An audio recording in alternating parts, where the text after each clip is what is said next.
नमस्कार, बहुत स्वागत आप सभी का। आप देख रहे हैं आपकी बात मध्य प्रदेश और मैं हूं अभिलाष मिश्रा। आज हम बात जो करेंगे वो बात होगी उस मुद्दे की जो अभी तक विपक्ष उठा रही थी। केंद्रीय मंत्री धर्मेंद्र प्रधान जब मध्य प्रदेश की धरती पर आते हैं तो बच्चों की स्कूली शिक्षा के साथ साथ पोषण को लेकर के वो बहुत बड़ी बात कह देते हैं। हमें तारीफ करनी चाहिए एक मंत्री की, जो मंत्री होने के बाद भी केंद्र में भी उनकी सरकार है, राज्य में भी उनकी सरकार है, लेकिन जो सच है उसे सीना ठोक करके बोलते हैं। उन्होंने क्या कहा? बहुत बड़ी बात कही।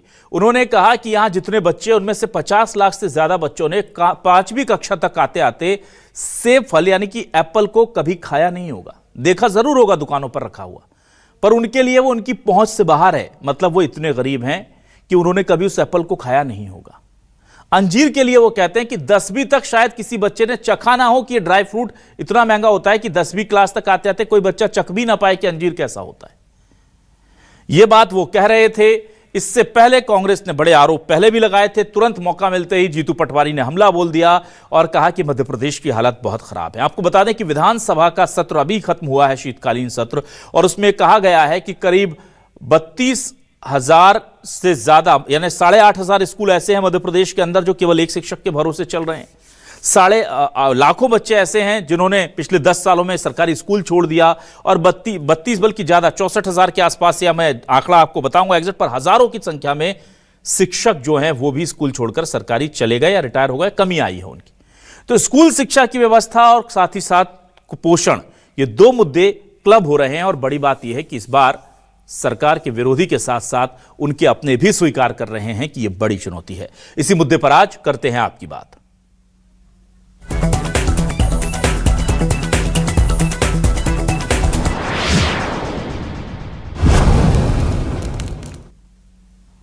सबसे पहले स्कूल शिक्षा मंत्री, केंद्रीय मंत्री जो हैं उनसे उनकी बात करते हैं। धर्मेंद्र प्रधान ने, केंद्रीय शिक्षा मंत्री ने आखिर ऐसी क्या बात कह दी भोपाल की सरजमी पर आकर कि विपक्ष को बैठे बैठाए एक बड़ा मुद्दा मिल गया।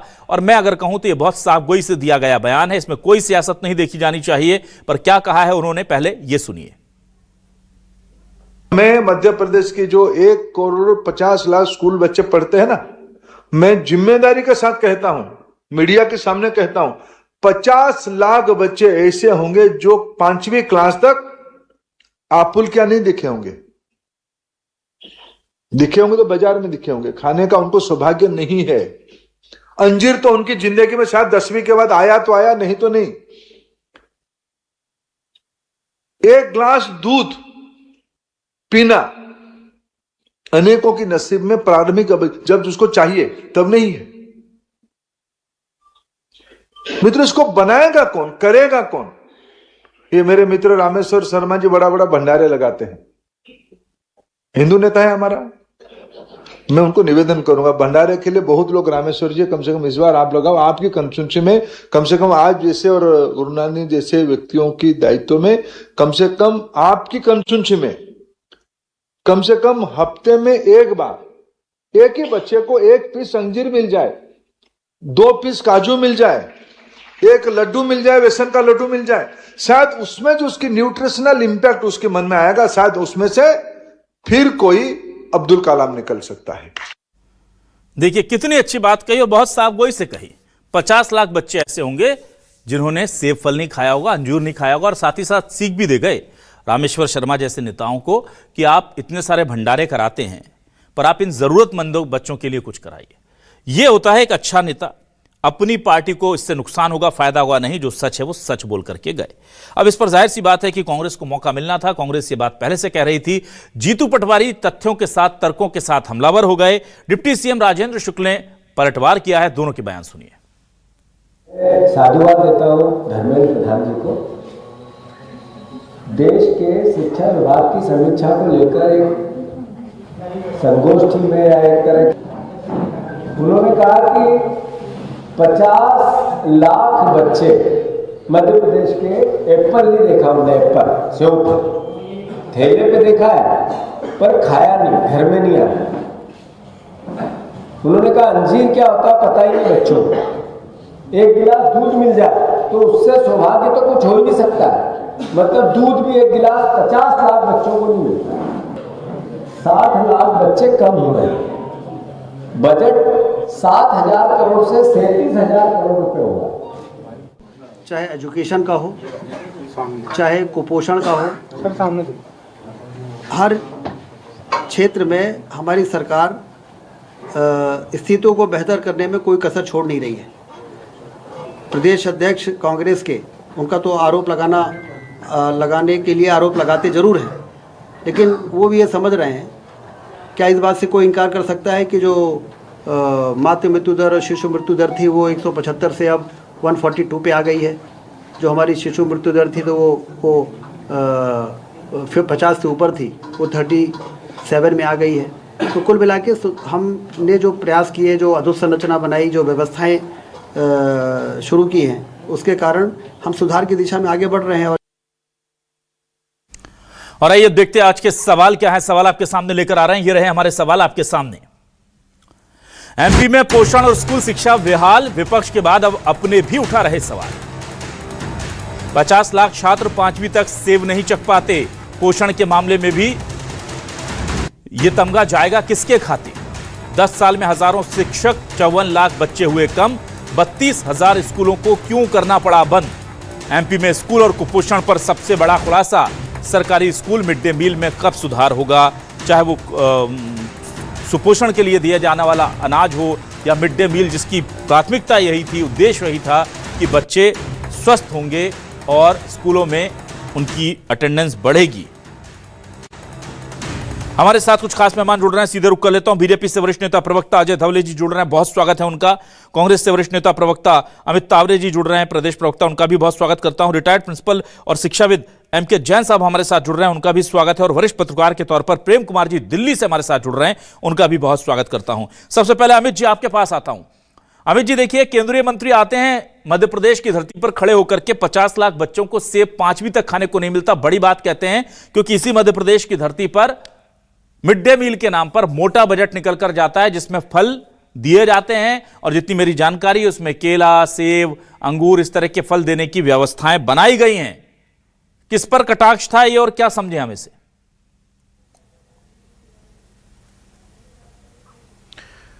देखिए, इसमें सबसे महत्वपूर्ण बात यह है कि धर्मेंद्र प्रधान जी काफी अनुभवी मंत्री हैं और उन्होंने कहां पर यह बात कही है, किस विषय में कही है और किसके लिए कही है। रामेश्वर शर्मा जी को ये बात को समझना होगा कि जो सबसे बड़ी बात धर्मेंद्र प्रधान जी ने कही है कि हो सकता है हमारे बच्चों में से अब्दुल कलाम आज़ाद जैसे हमारे बेहतर वैज्ञानिक निकले। तो ये जो एक तो जो उनका अल्पसंख्यकों के प्रति जो नाराजगी रहती है रामेश्वर शर्मा जी को ये समझना चाहिए। दूसरी बात यह है कि रामेश्वर शर्मा जी का हम आए दिन बयान सुनते हैं, बहुत बड़े बोले विधायक हैं, जिन गैर जरूरी बातों पर बात होना चाहिए उन पर सारी बात वो करते हैं, लेकिन जो जरूरी बात है मध्य प्रदेश के बेहतर भविष्य की, आज आप देखिए कि किस तरीके से केंद्रीय मंत्री जो हैं वो आईना दिखाकर गए हैं। मैं देख रहा था अभी कि उप मुख्यमंत्री जी कह रहे थे, उप मुख्यमंत्री जी या तो उप मुख्यमंत्री जी झूठ बोल रहे हैं या केंद्रीय मंत्री झूठ बोल रहे हैं। आज शिशु मृत्यु दर की उनने बात बताई, कौन सी बहुत अच्छी बात है, आज भी 1000 बच्चों पे 37 से 40 के बीच आंकड़ा है। जहां से वो आते हैं रीवा से, वहां पर भी जो हम देखें तो सरकारी स्कूलों की जो बदहाली की खबरें आती हैं, वहां पे बच्चियों के लिए शौचालय तक की व्यवस्था नहीं है। ये वही मध्य प्रदेश है जहां पे कैग ने 100 करोड़ का पोषण आहार घोटाला उजागर किया था। किस पर कार्रवाई हुई? क्या किसी स्कूल शिक्षा विभाग के प्रमुख सचिव के खिलाफ कार्रवाई हुई? क्या किसी सेक्रेटरी के खिलाफ कार्रवाई हुई? क्या कमिश्नर के खिलाफ कार्रवाई हुई? मध्य प्रदेश में जो है वो 92,439 सरकारी स्कूल हैं, लगातार फंड जाता है, लेकिन लगातार हर साल सरकारी स्कूलों में बच्चों की संख्या कम होती जा रही है। आखिर क्या बात है? ठीक है, बेहतर पोषण की व्यवस्था वहां पर नहीं है, शिक्षकों की जो कमी है, 13,198 स्कूल ऐसे हैं जो सिर्फ एक टीचर के भरोसे चल रहे हैं। 322 स्कूलों के पास तो अपने खुद के भवन भी नहीं है। ठीक है, आधे से ज्यादा स्कूल जो है वो जर्जर हालत में है, कहीं पंखा लटक रहा है, कहीं ठीक पे है। लाइट की व्यवस्था अमित जी, नहीं ठीक है, है। कहीं पीने के पानी की व्यवस्था नहीं है। ये दयनीय स्थिति है मध्य प्रदेश के स्कूलों की। और सरकार जो है सिर्फ ब्रांडिंग की सरकार है, ठीक। बड़े बड़े विज्ञापन लगाती है, ठीक है फ्लेक्स अमित जी। लगाती है कि मध्य प्रदेश में सब कुछ ऑल इज वेल है। एक बार फिर मैं आपके चैनल के माध्यम से माननीय धर्मेंद्र प्रधान जी को बहुत बहुत साधुवाद देता हूं और ये उम्मीद करता हूं कि मध्य प्रदेश के बड़बोले विधायक रामेश्वर शर्मा जी, स्कूल शिक्षा मंत्री उदय प्रताप जी और मुख्यमंत्री जी को कुछ तो एहसास होगा ठीक है। और इसमें आपात एक बैठक बुलाना चाहिए कैबिनेट की, ठीक। जिसमें सारे सुधार ठीक है अमित जी, करना अमित जी आऊंगा दूसरे राउंड में आऊंगा आपके पास। अजय धवले जी आपके पास आ जाता हूं जल्दी से। अजय धवले जी देखिए, ये पॉलिटिकल से ज्यादा ये सच है कि बीजेपी चूंकि इसलिए स्वीकार नहीं करेगी कि इतने लंबे समय से आप ही हैं, तो तमगा भी आप ही के ऊपर जाएगा, इसलिए स्वीकार करना पॉलिटिकली सियासी तौर पर दिक्कत हो सकती है। पर जो बात मध्य प्रदेश की पूरी जनता जानती है, दिल्ली से आ रहे धर्मेंद्र प्रधान जी भी जानते हैं, जो कभी कभी मध्य प्रदेश आते हैं, तो वो सच आपको ना दिख रहा हो, ये तो एक दीगर बात है। पर मुझे बताइए कि क्या स्टैंड बीजेपी का, मध्य प्रदेश बीजेपी का है धर्मेंद्र प्रधान जी के इस बयान के साथ आप खड़े हैं या इसका खंडन करते हैं कि इतने बच्चों को, 50 लाख बच्चों को सेब भी खाने को नहीं मिलता 5वीं क्लास तक, 10वीं क्लास तक वो अंजीर नहीं खा पाते, दूध नहीं मिलता उन्हें एक गिलास पीने का। सरकारी स्कूलों को लेकर बात कर रहे हैं वो। जी देखिए अभिलाष जी, जो आदरणीय धर्मेंद्र प्रधान जी का बयान है, मुझे लगता है कि एक भारतीय जनता पार्टी की और हमारी गुड गवर्नेंस वाली नीतियों को जमीन पे उतारने की साफ गोई कि हम इतनी स्पष्टता के साथ में कहते हैं कि हमने विगत 20 वर्षों में मध्य प्रदेश में भारतीय जनता पार्टी की सरकार है, हमने इतना अच्छा किया और इतना बेहतर करने की आवश्यकता है। अभी आप आंकड़ों की बात हो रही थी, मेरे मित्र अमित जी आंकड़े भी रह रहे थे, और धर्मेंद्र प्रधान जी को आप इस साफ गोई के साथ में यदि कोट कर रहे तो निश्चित रूप से धर्मेंद्र प्रधान जी वो व्यक्ति जिन्होंने कहा था कि देश का यदि किसी ने बंटाधार किया है, देश को यदि किसी ने गर्त में ले जाने का काम किया तो वो कांग्रेस हो, तो उसको भी एक्सेप्ट करने की आवश्यकता है। स्वास्थ्य के बजट की बात कर लेते हैं कि मध्य प्रदेश में जब और कहीं ना कहीं देखिए अभिलाष जी, आपके चैनल पर डिबेट कर रहे, जिम्मेदारी के साथ में डिबेट में कहीं ना कहीं एक कंपैरेटिव एनालिसिस की आवश्यकता होनी चाहिए कि देश में वर्तमान में कांग्रेस की जहां सरकारें चल रही है, या भारतीय जनता पार्टी की मध्य प्रदेश की सरकार का कर लीजिए, या भारतीय जनता पार्टी ने 2003 में जहां से सरकार उठाई थी। 2003 में मध्य प्रदेश में स्वास्थ्य का बजट 580 करोड़ रुपए के आसपास होता, समग्र रूप से मध्य प्रदेश का बजट 23,000 करोड़ होता था। आज हमारे अकेले हेल्थ का बजट जो उस समय मध्य प्रदेश का बजट था 23,000 करोड़ से अधिक का बजट है। इन्फेंट मोर्टेलिटी रेट की बात कर लेते, 87 होता था 2003-4 में, NFHS 3 के डेटा था। वर्तमान की यदि बात कर ले 37 है। मातृ मृत्यु दर की बात कर ली, हमारे माननीय मंत्री जी ने कही थी 379 के करीब था, अभी 142 के आसपास है। ये आंकड़े इसलिए भी आवश्यक है कि हमने जहां से हमें सरकार मिली थी वहां पे मध्य प्रदेश में जो बुनियादी सुविधा थी, बिजली, सड़क, पानी, ये तक नहीं था, ये मुसीब नहीं होता था। मध्य प्रदेश की 8.5 करोड़ जनता को आज हमने ये सब उपलब्ध कराने के साथ साथ जो बेसिक इंफ्रास्ट्रक्चर के साथ साथ, चाहे हेल्थ के पैरामीटर ले लीजिए, एजुकेशन के पैरामीटर ले लीजिए, एग्री का पैरामीटर ले लीजिए, इन सब पे बेहतर करने के हमारे सरकार के प्रयास थे। जिस प्रकार से कुपोषण और माल न्यूट्रिशन के ऊपर आज की बहस का एक बिंदु भी है, तो निश्चित रूप से यह हमारे लिए चिंता का विषय है और चुनौती के रूप में हमारी सरकार ने लिया है। चाहे आप देखेंगे कि जिस प्रकार से मध्य प्रदेश में कुपोषण के लिए पिछले 20 वर्षों में हमारी सरकार को सफलता मिल रही है, NFHS 5 का डेटा इस बात को इंगित भी करता है कि सरकार ने लगभग सारे अंकों को 50% के आसपास हमने उसमें गिरावट आई है। गंभीर दुबलेपन जिसको हम अक्यूट माल न्यूट्रिशन कहते हैं 12.5% के आसपास होता था, आज 6.5% के आसपास है, तो 48% का उसमें गिरावट की बात कर लीजिए। दुबलेपन की दर 35% थी मध्य प्रदेश में, आज वो घटकर 18% के आसपास ठीक है, तो 45% का इसमें भी। अच्छा एक चीज मुझे बताइए ना अजय जी, ये आपके मिड डे मील में तो फलों का मेरे को जितना पता है लाखों करोड़ों रुपए निकलता है, साल का निकलता है ना, आपको भी जानकारी होगी। आप लोग बच्चों को फल भी देते हैं पोषण के तौर के लिए, चाहे वो केला हो, चाहे सेब हो, चाहे अंगूर हो, जो भी मौसमी फल होते हैं। तो क्या ये बच्चों तक पहुंच नहीं पा रहा है, या ये पहुंच रहा है लेकिन धर्मेंद्र प्रधान जी तक जानकारी नहीं पहुंच पा रही? क्या दिक्कत अभिलाष जी मैंने शुरुआत में ही कहा कि देखिए हमने कितना बेहतर किया और कितना बेहतर करना, ये सरकारों के काम करने की एक दृष्टि होती है। इस प्रकार से आदरणीय शिक्षा मंत्री जी ने मध्य प्रदेश की सरकार को सलाह दी, निश्चित रूप से जहां जहां उनकी सलाह को उपयोग करना, चलिए ठीक है, उपयोग करेंगे। लेकिन आपको एक गंभीर रूप से इस बात का भी चिंतन करने की आवश्यकता है कि मध्य प्रदेश में जहां बेसिक कम्युनिटीज की भी चिंता होती थी, आज मध्य प्रदेश की सरकार ने वहां मध्य प्रदेश को पहुंचा है कि जहां बेसिक कम्युनिटीज हैं, हम और किस प्रकार से सुशासन को जमीन पर उतारने के लिए, ये सारी चीजों को और बेहतर बनाने के लिए प्रयास। ठीक है, एम के जैन साहब के पास आता हूं। जैन साहब मुझे ये बताइए, ये जो बार बार बात होती है कि हमने बजट बढ़ा दिया, इतना बजट बढ़ गया, लेकिन यहां जो डेटा हम देखते हैं वो कुछ और होता है। डेटा बताता है कि करीब 32,000 से ज्यादा स्कूल बंद कर दिए गए, 61,000 शिक्षक जो हैं वो कम हो गए हैं, 54 लाख बच्चों ने पिछले 10 साल में सरकारी स्कूल छोड़ दिया है, 8,500 स्कूल ऐसे जो सिर्फ एक शिक्षक के भरोसे चल रहे हैं, 344 या कुछ 322 स्कूल ऐसे जिनके भवन नहीं है। तो ये बड़ा विरोधाभास लगता है कि बजट हम 10 गुना बढ़ा दिए हैं और इधर बच्चे भी छूट रहे हैं, शिक्षक की भर्ती नहीं हो रही है, स्कूलों के भवन नहीं है, स्कूल बंद हो रहे हैं। तो सच्चाई क्या है सर?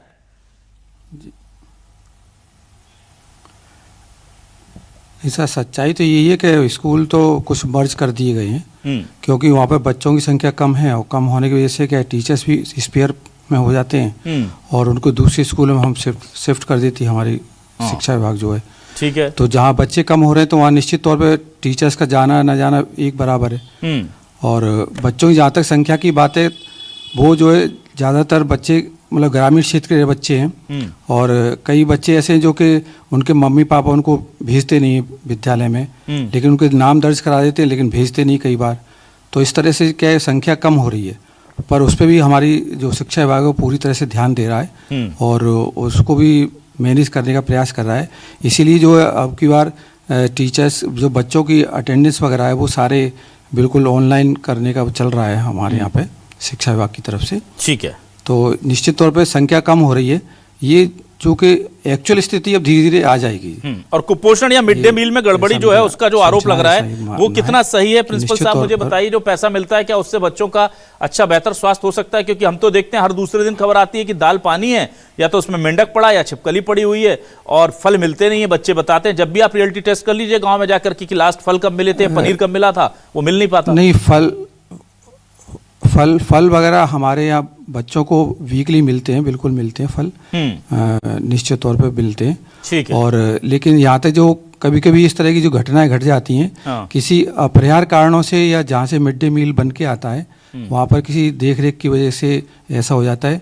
लेकिन मोस्टली जहाँ तक जो बच्चों के लिए मिड डे मील जाता है पूरी तरह से पौष्टिक का भी ध्यान रखते हैं। चलिए, ठीक है। जितने भी वेंडर्स शासन ने बनाए हैं या जिनको दिया गया काम, ठीक, वो निश्चित तौर पर वो अच्छा काम करते हैं। बाई चांस की बात है कि इस तरह की कोई दुर्घटना घट जाती है। ठीक है। प्रेम कुमार साहब दिल्ली से हमारे साथ वरिष्ठ पत्रकार जुड़े हुए हैं, उनके पास आ जाता हूं।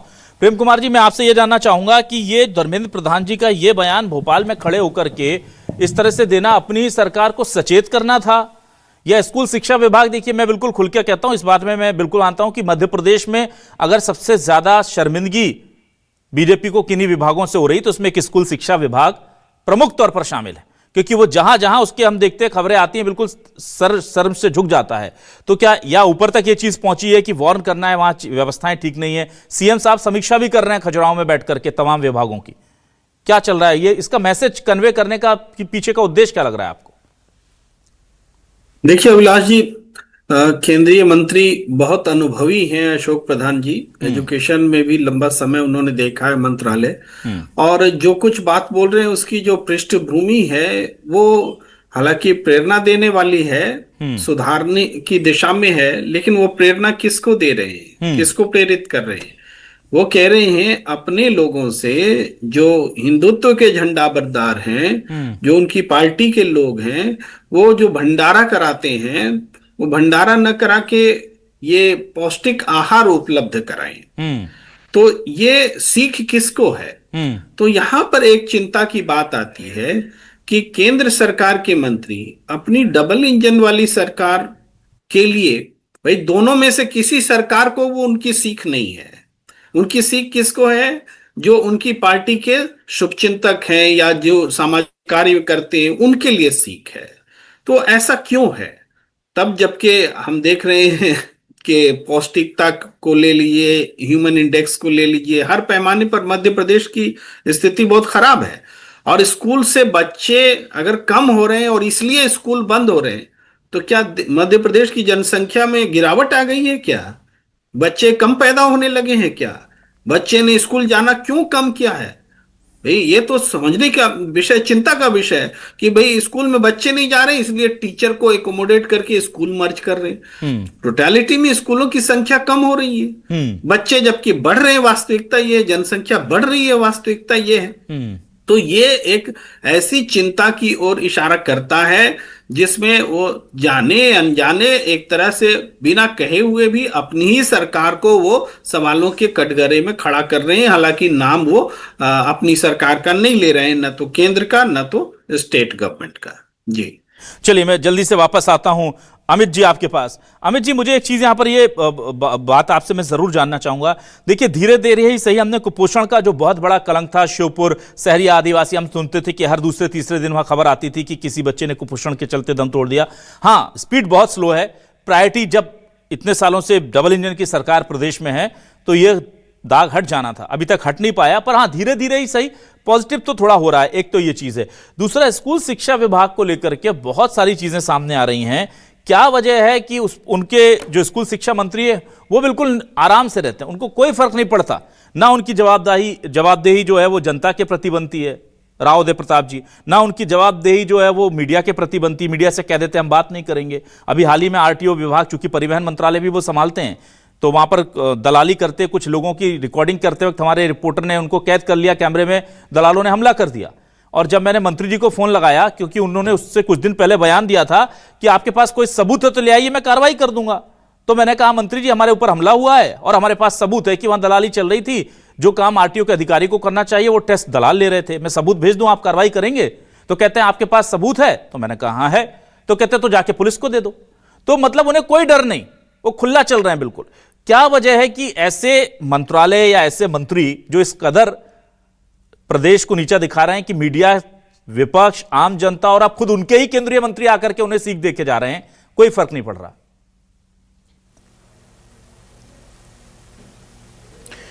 देखिए, जिन मंत्री की आप बात कर रहे हैं, ट्रांसपोर्ट में उनका बड़ा इंटरेस्ट है, स्कूल शिक्षा में तो है नहीं। और हम सब जानते हैं कि ट्रांसपोर्ट में इंटरेस्ट क्यों है, क्योंकि हमने देखा कि ट्रांसपोर्ट इससे पहले जिन मंत्री जी के पास था, एक दलाल पकड़े गए और 100-200 करोड़ रुपए कैश पकड़े गए थे उनके पास। दूसरी बात यह है कि स्कूल शिक्षा मंत्री ने आपसे कहा कि कोई प्रूफ हो तो दे दीजिए, तो ये तो पूरी दुनिया ने देखा था प्रूफ। और लगभग 8 महीने पहले उनके नित सचिव का भी किस तरीके के कारनामे आए थे, ये भी सबके सामने था। लेकिन क्या किसी ने कोई कार्रवाई करी? क्या जीएडी ने उस नित सचिव को हटाया? आज भी वो वहीं पर पदस्थ है। दूसरी बात, डबल इंजन की जो सरकार है, लगभग 20 साल से ज्यादा से मध्य प्रदेश में सरकार है भाजपा की, 10 साल से केंद्र में है, उसके बावजूद मध्य प्रदेश में यह स्थिति है कि श्योपुर में जमीन पे बच्चों को खाना खाना पड़ रहा है। न्यूज 24 ने इस खबर को उठाया था, मैं बहुत धन्यवाद दूंगा। और आप इस बात को इस गंभीरता से और समझिए कि मध्य प्रदेश में पिछले कई महीनों से, लगभग मैं कहूंगा तो 1 साल से, तो गलत नहीं होगा, कि सेक्रेटरी के पास, प्रिंसिपल सेक्रेटरी का चार्ज है स्कूल शिक्षा विभाग का, संजय गोयल जी के पास। तो इससे आप सरकार की गंभीरता समझिए। और दूसरा, भ्रष्टाचार के सिवा कुछ नहीं है। एक स्लोगन है ना, मध्य प्रदेश अजब है, मध्य प्रदेश गजब है। यहां पे घोस्ट कर्मचारियों के नाम पे 230 करोड़ का घोटाला हो जाता है। यहां पे 57 लाख रुपए की छात्रवृत्ति हड़प ली जाती है, कोई एफआईआर नहीं होती है। यहां पे डीएड की फर्जी मार्कशीट पकड़ा जाती है, कोई कार्रवाई नहीं हो जाती है। अधिकारी और मंत्री अपने बंगले पे मस्त आराम करते हैं। लेकिन इन सारी चीजों का जो है, इसका जो कुप्रभाव है, ये बच्चों को भुगतना पड़ता है। ये हमारे मध्य प्रदेश के आने वाले भविष्य हैं। लेकिन एक बार फिर मैं कहूंगा कि ये रामेश्वर शर्मा जी को व्यक्तिगत सीख है। 2 बातों पे धर्मेंद्र प्रधान जी उनको सीख देकर गए हैं कि जो उनकी चंदा पॉलिटिक्स है, एक तो भंडारे को लेकर, उसको बंद करना चाहिए। दूसरा, अब्दुल कलाम जैसे हमारे जो वैज्ञानिक हैं, उनके प्रति सम्मान का भाव जो है रामेश्वर शर्मा जी को रखना चाहिए। ठीक है, चलिए ठीक है। अजय धवले जी के पास आऊं, उससे पहले एमके जैन साहब के पास आता हूं। जैन साहब, एक चीज देखिए, बड़ी इंपॉर्टेंट ये है कि स्कूलों में, सरकारी स्कूलों में हम देख रहे हैं कि हायर स्कूल की अगर मैं बात करूं तो मध्य प्रदेश के हायर स्कूल के रिजल्ट्स बोर्ड परीक्षाओं के बहुत अच्छे आ रहे हैं। कई बार हम देखते हैं टॉपर तक निकल के आ जाते हैं, और बोर्ड के जो टॉप मेरिट में जो बच्चे होते हैं उसमें 3-3, 4-4, 5-5, 6-6 तक बच्चे निकल कर आ जा रहे हैं टॉप 10 में सरकारी स्कूल के। वहां तो हम देख रहे हैं कि हां, गुणवत्ता तो उसकी सुधर रही है, लेकिन जो बेसिक प्राइमरी एजुकेशन है उसको लेकर के बहुत दिक्कतें हैं। स्कूल की बिल्डिंग नहीं है, स्कूल में दरवाजे नहीं है, टॉयलेट्स नहीं है, बच्चियों के लिए पीने का पानी नहीं है, वो सब है तो शिक्षक नहीं है, शिक्षक हैं तो बच्चे स्कूल छोड़ दे रहे। भाई, अगर अच्छी शिक्षा कहीं मिलेगी, कोई क्यों छोड़ेगा? मुझे बताइए, कोई क्यों छोड़ेगा स्कूल अपना? तो कुछ तो दिक्कतें हो रही हैं। तो क्या हम प्राइमरी एजुकेशन पर उतना फोकस नहीं कर पा रहे हैं, या उतना हमारा एफर्ट नहीं लग पा रहा जहां होना चाहिए? हाँ, प्राइमरी स्कूल के जो एजुकेशन पे उतना फोकस नहीं हो पा रहा है। एक तो टीचर्स की संख्या कम है। जैसे मान लो प्राइमरी या मिडिल स्कूल तक लगभग 5 या 6 सब्जेक्ट चलते हैं, 6 सब्जेक्ट चलते हैं, और टीचर मिनिमम टीचर वहाँ पे 3 ही रहते हैं। तो वहाँ पे टीचर्स की संख्या अगर बढ़ाई जाए शासन की तरफ से, तो निश्चित तौर पर टीचर वो हर सब्जेक्ट को पढ़ाएगा और बच्चों में इंटरेस्ट पैदा करेगा। इसके साथ भी क्या है कि बहुत सारे जो शासकीय काम है जो कि टीचर्स को ही करने पड़ते हैं, जैसे कि BLO भी बने हुए हैं अभी, तो बहुत सारे कामों से उनको टीचर्स को लादा गया है। अब मान लो किसी भी मिडिल स्कूल के अंदर न्यूनतम 3 टीचर्स की हमारे यहाँ संरचना है, और उसमें से 2 टीचर्स लग गए किसी शासकीय अन्य काम के लिए, तो एक ही टीचर उसको मतलब कैसे देख पाएगा 5-6 क्लासों को? ठीक है, तो संभव नहीं है। ये थोड़ी सी हमारे शिक्षा विभाग के ठीक है, और थोड़ा सा इस पे भी विचार करना बहुत आवश्यक है। इसीलिए सारे स्कूलों को थोड़ा मर्ज करके, जहाँ बच्चों की संख्या कम है, मर्ज करके टीचर्स बढ़ाए जा रहे हैं। ठीक है, अजय धवले जी के पास आ जाता हूं। अजय जी, देखिए स्कूल शिक्षा विभाग में प्राइमरी एजुकेशन जो है वो हमारी नींव होती है, बेस होती है, लेकिन उसको लेकर के बहुत सारी चिंताएं होती हैं। ज्यादातर गड़बड़ियां वहां इसलिए भी होती हैं क्योंकि जो बड़े बच्चे होते हैं वो आजकल इतने जागरूक हैं, समझदार हैं कि कुछ ज्यादा परेशानी होती है तो वो खुद ही चले जाते हैं कलेक्टेड या SDM के पास ज्ञापन देने, और फिर वो मीडिया में चीजें आ जाती हैं तो कम से कम बहुत ही भर्राशाही नहीं हो पाती। पर जो छोटे बच्चे हैं उनके साथ बड़ी दिक्कत हो रही है। अजय धवले जी से लगता है संपर्क टूट गया हमारा। चलिए मैं जल्दी से प्रेम कुमार जी के पास आ जाता हूं। प्रेम कुमार जी, आपसे मैं ये सवाल लेता हूं कि क्या आपको लगता है कि पूरे देश में ही प्राइमरी एजुकेशन जो है, जो बैकबोन होती है किसी भी देश के भविष्य का, वो हाशिए पर है, या आपको लगता है मध्य प्रदेश, छत्तीसगढ़ जैसे राज्यों में इसकी हालत ज्यादा खराब है? बात करते हैं तो खास करके हिंदी पट्टी में बहुत बुरा हाल है।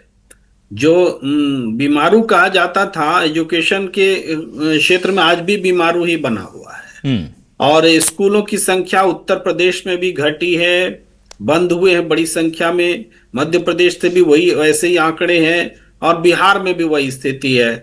तो ये 2-3 राज्य जो लगातार हिंदी प्रदेश के हैं, इसको देखें तो प्राइमरी एजुकेशन चिंता का सबब बना हुआ है। और जब प्राइमरी एजुकेशन खराब होगा तो उस देश का भविष्य क्या होगा, ये कल्पना की जा सकती है। तो प्राइमरी एजुकेशन बहुत महत्वपूर्ण है, और स्कूलों का बंद होना, ड्रॉप आउट का होना, और न्यूट्रिशस चीजें नहीं मिलना कि वो एप्पल तक न देखे और अंजीर 10वीं क्लास तक बच्चे न देखें, जो धर्मेंद्र प्रधान जी ने कहा है, तो ये चिंता के स्तर को और एक ऊंचाई तक ले जाता है।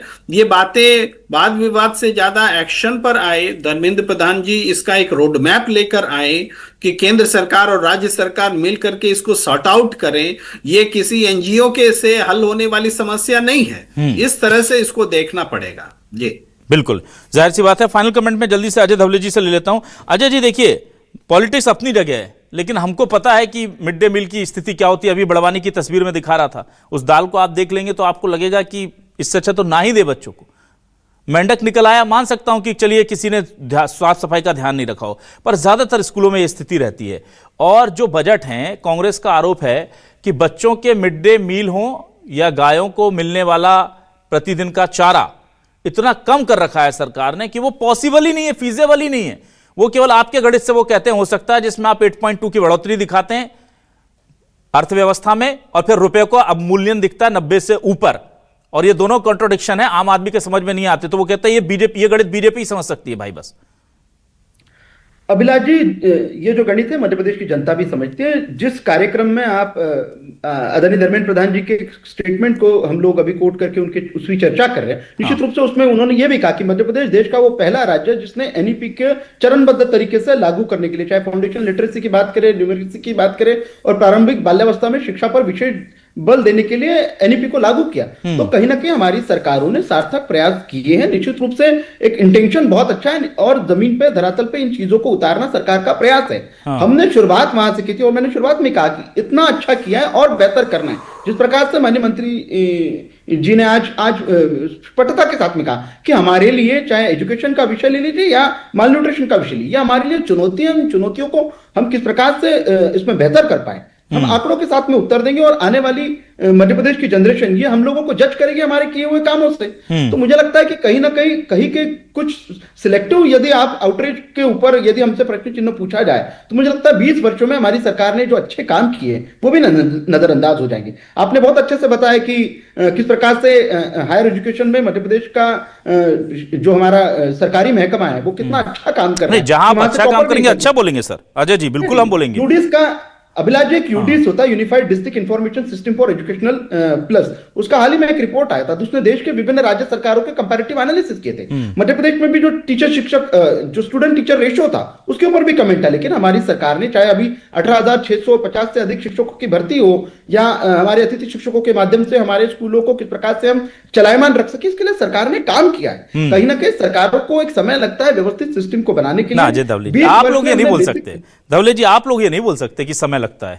20 साल से ऊपर सर एक पीढ़ी बदल जाती है पूरी, मतलब ये तो देखिए मध्य प्रदेश की जनता ने बहुत समय दिया आपको। स्कूल हुआ करते थे अभिलाष जी, 0 बजट के स्कूल हुआ करते थे मध्य प्रदेश में, जहां बजट भी अलोकेट नहीं हुआ करता था। आज हमारी सरकारों ने इंफ्रास्ट्रक्चर खड़ा किया, हमने हमारी सरकारों ने वो वातावरण पैदा किया कि जहां आज बच्चे स्कूलों में जाएं उनको एक बुनियादी सुविधाओं सर आप जब स्कूल बंद कर देंगे 30-32 हजार स्कूल बंद कर देंगे तो फिर जाहिर सी बात है कि बाकी स्कूलों को तो बजट मिल ही जाएगा। मर्ज कर दिया तो वो तो आप ठीक है, वो एक खर्चा कम करने की अच्छी रणनीति है, पर उसका फायदा ज्यादा से ज्यादा बच्चों तक और उनकी शिक्षा में दिखे, बेसिक शिक्षा में दिखे। हम ये चाहते हैं आप अच्छा जहां काम कर रहे हैं अच्छा बताएंगे, जहां कमी लगेगी। और इस बार तो हम क्या बता रहे हैं, धर्मेंद्र प्रधान जी आए थे भोपाल और वो बता के गए हैं तो उस मुद्दे को तो उठाएंगे ही हम, लेकिन जाहिर सी बात है कि बहुत कुछ किया जाना मध्य प्रदेश में बाकी है।